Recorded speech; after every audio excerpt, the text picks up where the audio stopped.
पाकिस्तानचे ज्येष्ठ पत्रकार मोईद मिराजदादाकडून पाकच्या खोट्या दाव्यांची पोलखोल. पाकच्या एकाही मिसाईलने भारतामध्ये नुकसान केलं नाही. मोईद मिराजदादांकडून हे पोलखोल करण्यात आली आहे. भारताच्या ऑपरेशन सिंदूरवर पाकिस्तानचा कबुलीनामा. नूर खान एअरबेस उद्ध्वस्त झाल्याचं शहाबाज शरीफकडून मान्य. नूर खान एअरबेससहित पाकमधील अनेक ठिकाणे उद्ध्वस्त. पाकिस्तान स्वतःकडील अण्वस्त्रांचं रक्षण करू शकत नाही. आता ऑस्ट्रेलियातले संरक्षण अभ्यासक टॉम कूपर यांच्याकडून ही भीती व्यक्त करण्यात आली आहे. भारत आणि पाकिस्तान अणुयुद्धाच्या उंबरठ्यावर होते. डोनाल्ड ट्रम्प यांचा हा दावा आहे. भारत आणि पाकमध्ये शस्त्रसंधी झाली हे मोठे यश आहे. दोन्ही देशांमध्ये निर्माण झालेला तणाव चांगली गोष्ट नव्हती. एका वृत्तवाहिनीला दिलेल्या मुलाखतीमध्ये ट्रम्प यांचं हे वक्तव्य. भारताला हव्या असणाऱ्या दहशतवाद्यांची यादी पाकला पाठवणार. हाफिज सईद, दाऊद आणि मसूद अझहर हे भारतासाठी मोस्ट वॉन्टेड आहेत. सर्व दहशतवाद्यांची यादी पाककडे जाणार आहे. चिनाब नदीवरील बगलिहार प्रकल्पाचं सर्व दरवाजे बंद ठेवण्यात आले. रामबनच्या जलविद्युत प्रकल्प धरणाचे सर्व दरवाजे बंद करण्यात आलेले आहेत. जम्मू काश्मीरमध्ये अनेक ठिकाणी आता SIA कडून शोध सुरू आहे. सोपोर, बारामुल्ला, हंडवादा, त्याचबरोबर गदरनबल आणि श्रीनगरमध्ये सध्या शोध मोहीम सुरू आहे. मध्य आणि उत्तर काशीमध्ये SIAची ही कारवाई सुरू आहे. सेलेबीला काम नकोय. IBनं 2016 मध्येच या संदर्भातला इशारा दिलेला होता. तुर्की कंपनीला भारतीय विमानतळांचं संवेदनशील काम नकोय. IBनं हा इशारा दिलेला होता. तुर्कीची सेलेबी एअरपोर्ट सर्व्हिसेसची ही मुंबई उच्च न्यायालयामध्ये धाव आणि भारतानं परवाना रद्द केल्यानंतर सेलेबी एअरपोर्ट सर्व्हिसेस कोर्टात गेली आहे. भारतानं परवाना रद्द करण्याच्या निर्णयाला सेलेबी कंपनीकडून कायदेशीर आता आव्हान देण्यात आलं आहे. टाटा समाज विज्ञान आता संस्थेकडून तुर्की आणि अझरबैजानसोबतचा करार रद्द. तणावाच्या पार्श्वभूमीवर त्यांच्या विविध केंद्रांना करार न करण्याचे निर्देश. तर याआधीच करार देखील रद्द करण्यात आलेले आहेत. पाकला समर्थन दिल्यानं ही कारवाई केलेली आहे टाटानं.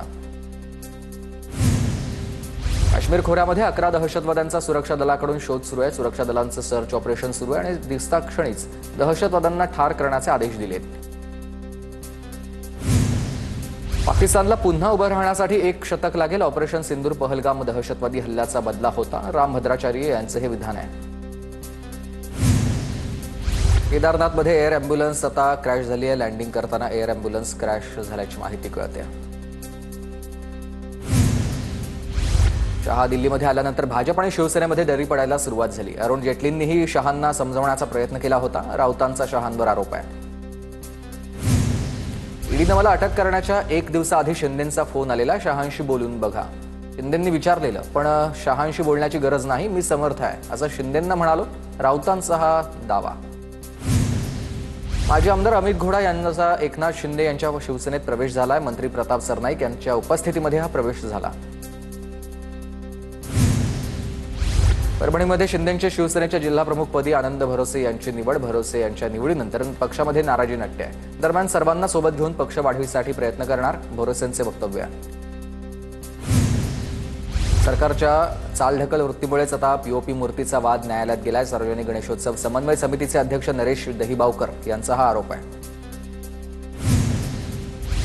यवतमाळमध्ये मदरसा चालकावर ATSची कारवाई. संस्थेला मदतीच्या नावाखाली दान देणाऱ्यांची फसवणूक झाली आहे. पिंपरी चिंचवडमधल्या इंद्रायणी नदीच्या ब्ल्यू लाईनमधील आता बंगल्यांवर आज कारवाई. 29 बंगल्यांवर महानगरपालिकेची पोलीस बंदोबस्तामध्ये कारवाईला सुरुवात. सर्व बंगले जमीनदोस्त करणार. राज्यात पुढील आठवडाभरात पावसाचा येलो अलर्ट. तर 21 आणि 22 मे रोजी कोकण, गोवा, मध्य महाराष्ट्रातल्या अनेक जिल्ह्यात सोसाट्याच्या वाऱ्यासह मुसळधार पावसाचा अंदाज आहे. लवकरच मान्सूनचं आगमन होणार आहे. मान्सूनपूर्व पावसामुळे मराठवाड्यात 3000 हेक्टरवरील पिकांचं नुकसान झालंय. जालना जिल्ह्यामध्ये 2000 हेक्टरवरील पीक भुईसपाट झालंय. भुईमूग, फळबागांसह भाजीपाला पिकांचंही मोठ्या प्रमाणात नुकसान. अमरावती जिल्ह्यामध्ये मृग बहारातील संत्र्याचं उत्पादन घटणार आहे. विदर्भाच्या कॅलिफोर्नियामधील संत्रा उत्पादक शेतकरी संकटात सापडलाय. अवकाळी पावसामुळे संत्रा पिकाला हा फटका बसेल. सांगलीच्या पलूस तालुक्यामध्ये पावसाचा द्राक्ष शेतीला मोठा फटका. शेतकरी विलास पोळ यांचं लाखोंचं नुकसान. हिंगोलीतील मार्केटमध्ये भुईमुगाची आवक वाढली. भुईमुगाला 4000पासून 5300 रुपयांपर्यंत भाव मिळतोय आणि शेतकऱ्यांकडून भाववाढीची मागणी आहे. जळगाव जिल्ह्यामध्ये 5 दिवसांच्या अवकाळी पावसामुळे 16,000हून अधिक शेतकऱ्यांना फटका बसलाय. तब्बल 10,267 हेक्टर क्षेत्रावरील पिकांचं नुकसान झालेलं आहे. कांदा उत्पादक शेतकरी दुहेरी संकटात. कांद्याच्या बाजारभावानंतर आता अस्मानी संकट. पावसामुळे कांदा ओला झाल्यानं शेतकऱ्यांवर आर्थिक संकट ओढावलंय. मुसळधार पावसामुळे वाशिमच्या मनोरा बाजारपेठेत एका शेतकऱ्याची तूर वाहून गेलेली होती आणि सोशल मीडियावर व्हिडिओ व्हायरल झाल्यावर केंद्रीय कृषी विभागाकडून शेतकऱ्याला नुकसान भरपाई मिळणार आहे.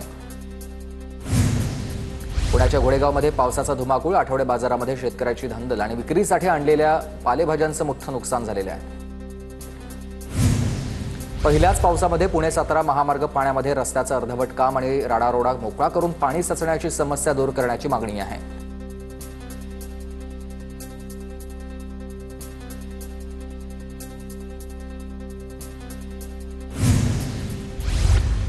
परभणीमध्ये वाढत्या तापमानामुळे पाण्याची भीषण टंचाई. माणसांसोबत प्राण्यांना देखील आता पाणी टंचाईच्या झळा बसतात. पाण्यासाठी हरणांची भटकंती सुरू आहे. यवतमाळच्या दिग्रस शहरात भीषण पाणी टंचाई. गावातील काही लोकांनी विहिरी पाणी पिण्यासाठीच गावातील लोकांसाठी खुल्या केलेल्या आहेत. लातूरमधील मांजरा प्रकल्पाचा उजवा कालवा फुटला. हजारो लिटर पाणी वाया गेलंय. पाणी शेतामध्ये शिरलं आणि शेतकऱ्याचं त्यामुळे मोठं नुकसान झालं. हिंगोली तिरंगा रॅली दरम्यान आमदार तानाजी मुटकुळे यांना भोवळचा त्रास झालाय. मुटकुळेंवर हिंगोलीच्या खासगी रुग्णालयात उपचार सुरू आहेत आणि सध्या मुटकुळेंची प्रकृती स्थिर आहे. धाराशिव जिल्ह्यामध्ये 3 जूनपर्यंत नो फ्लाइंग झोन लागू. ड्रोन, रिमोट नियंत्रित micro aircraft, paragliders, hot air balloon उडवण्यास बंदी असेल आणि सुरक्षेच्या दृष्टीनं पोलिसांनीही खबरदारी घेतली आहे. तुळजापूर ड्रग्ज प्रकरणात आणखी एका आरोपीला अटक. आतापर्यंत 16 आरोपी अटकेत आहेत तर 20 आरोपी अद्यापही फरार आहेत.